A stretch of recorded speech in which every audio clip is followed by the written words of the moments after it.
Operation سے بچے ہوتے ہیں، عورتیں اتنی چوڑی چوڑی ہو جاتی ہیں، تو پھر جم کے ایک الگ جم کی ٹینشن ہے، وہ ٹینشن نہیں اٹھاؤ گے تو پھر الگ 20 قسم کی ٹینشن ہے۔ ایک آدمی میرے پاس ہے، میری بیگم جم جا رہی ہے تو اتنے 1000 روپے میرے لگ رہے ہیں۔ میں نے کہا بھائی اگر وہ پردے کا انتظام ہے تو بھیج دے، کیونکہ جتنے 1000 جم میں لگ رہے ہیں نا، نہیں بھیجے گا تو اس سے ڈبل دوائیوں پہ لگے گا، کیونکہ کام کاج آج کل گھروں میں ہے نہیں۔ صحیح۔ پہلے تو عورتیں سل بٹا پیس رہی ہوتی تھیں، ہل رہی ہوتی ہیں، آٹا گوندھ رہی ہیں، کپڑے میں یوں کر کے ڈنڈے مار مار کے کپڑے دھو رہی ہیں، ایسے ایسے رگڑ رہی ہیں۔ اب کیا ہے، مشین میں اٹھایا وہ بھی نہیں اٹھ رہے ہوتے، آدھا زور شوہر لگا رہا ہوتا ہے، آدھا بیگم لگا کے، آٹومیٹک مشینیں، پھر آگے مشین کی ذمہ داری ہے۔ مشین کا کولیسٹرول کبھی بھی نہیں بڑھتا الحمدللہ، مشین ہمیشہ کیا رہتی ہے، فٹ۔ تو اب تو مشینی دور ہے بھائی، تو وہ میں تو سمجھتا ہوں اس زمانے میں اگر پردے کا انتظام ہو تو بھیجنا ضروری ہے، ورنہ برباد ہو جاؤ گے بالکل ایسے ایسے۔ پھر جب اس کی فٹنس خراب ہوتی ہے، وہ آڑی ترچھی عجیب سی، سبھی عجیب سے ہو جاتے ہیں آج کل، تو پھر اس کا پھر آدمی کو اس کی طرف توجہ نہیں رہتی۔ پھر آدمی انٹیوں کو دیکھتا ہے باہر جا کے، دفتروں میں دیکھتا ہے، یار یہ ساری سل مسموہٹ اور میں کیا لے کے آیا ہوں۔ اس کی اخلاقی برائیاں پھر جنم لیتی ہیں، یہ سب ہو رہا ہے۔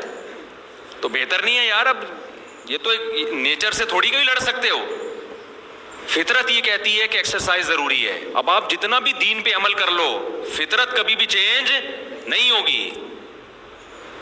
تو فزیکل فٹنس کے لیے ایکسرسائز کرنی پڑے گی، کچھ بھی پہلے عورتیں کرتی تھیں اب نہیں کرتی ہیں، یعنی پہلے تو گھر کے کام کاج میں اتنا ہو جاتا تھا، اب تو نہیں ہو رہا ہے نا۔ اب تو بچوں کو پیمپر جو ہے نا، وہ 24 گھنٹے پیمپر نے اس کا، ہماری مائیں تو ہمیں لے کے بیٹھی رہتی تھی واش روم میں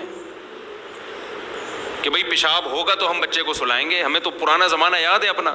آج کل تو کوئی ٹینشن نہیں ہے، بھئی پیمپر لگاؤ، وہ ساری جراثیم اور جتنی بھی جو کچھ سیوریج کا پورا سسٹم اس کے اندر آٹومیٹک لگا ہوا ہے، ٹھیک ہے نا۔ وہ بھر جائے تو اٹھا کے پھینکو، دوسرا فٹ کر دو۔ تو یہ کوئی وہ نہیں ہے۔ اس لیے جب آج کل خواتین جب کہتی ہیں ایکچولی کام بہت ہے، تو مجھے اتنی ہنسی آتی ہے کہ یار اس سے بڑا لطیفہ میں نے دنیا میں سنا نہیں۔ جب کوئی خاتون فون کر کے بتا رہی ہوتی نا، ایکچولی میں بزی بہت ہوں، ایکچولی اتنے کام ہیں، میں اتنا ہنس رہا ہوتا ہوں، برداشت بھی کر رہا ہوں، کیونکہ میں فون پہ ہنس جاؤں تو پھر غصہ کریں گی نا کہ یار اتنی ڈھٹائی کے ساتھ جھوٹ بولتے ہوئے شرم نہیں آتی یار۔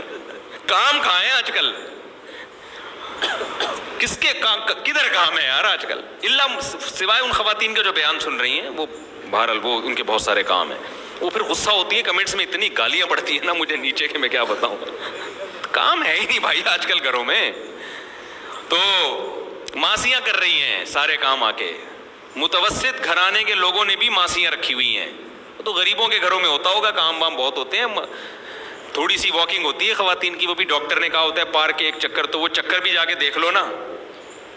آدمی کہتا ہے بھائی ایسے 100 چکر لگانے سے بھی کچھ حاصل، ایسے وہ گاتے کرتے ہوئے جا رہی ہوتی ہے پارک میں آرام سے، وہ بھی جٹھانیوں کی غیبتیں، ساسوں کی غیبتیں، اور کچھ جو وہی سارا، وہ بھی نیگیٹو زیادہ تر باتیں ہو رہی ہوتی ہیں۔ اس میں کولیسٹرول کم ہونے کے بجائے کیا ہوتا ہے، جب آپ نیگیٹو باتیں کرتے ہو نا تو ڈپریشن سے کولیسٹرول بڑھتا ہے، کم نہیں ہوتا۔ خیر، بار بار کہہ رہا ہوں، وہ خواتین جو بیان نہیں سن رہی ان کی بات کر رہا ہوں میں۔ تو اب میں بھائی ایک بات جلدی سے، بات کو بہت لمبی ایران